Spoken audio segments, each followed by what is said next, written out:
పిల్లలు ఆడుతుంటే గుద్దుతున్నారు, నిల్చోంటే గుద్దుతున్నారు, ఎక్కడ పడితే అక్కడ గుద్దుతున్నారు, ట్రాఫిక్ లో వెళ్ళేటప్పుడు గుద్దుతున్నారు, బాత్రూమ్ లో ఉన్నప్పుడు కూడా గుద్దుతున్నారు, ఇంట్లో ఉంటే గేటుకొచ్చి గుద్దుతున్నారు, ఆఖరికి పెట్రోల్ బంక్ లో ఉంటే పెట్రోల్ బంక్ నుంచి గుద్దుతున్నారు, కుర్చీలో ఉన్నా గుద్దుతున్నారు, రోడ్డు మీద వెళ్తున్నా కావాలని వచ్చి గుద్దుతున్నారు, కారు పార్క్ చేసి ఉన్నా వచ్చి గుద్దుతున్నారు, ఎక్కడ పడితే అక్కడ గుద్దుతున్నారు. ఆఖరికి షాపింగ్ చేద్దామని వెళ్ళిన షాపింగ్ మాల్ లోకి వచ్చి గుద్దుతున్నారు. కొంచెం ఖాళీ దొరికిందని అట్లా బోట్ వేసుకొని పడవలో ప్రయాణిస్తున్నా గుద్దుతున్నారు. కొద్దిగైనా మీకు గుర్తుందా?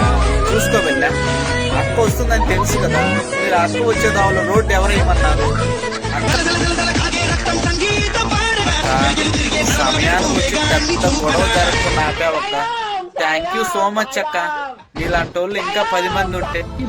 అక్క బైక్ స్టాండ్ చేసి పక్కన పెడితే నువ్వు బైక్ తెచ్చిన కారణంగా ఉన్న బైక్లన్నీ పడిపోయినాయి అక్క.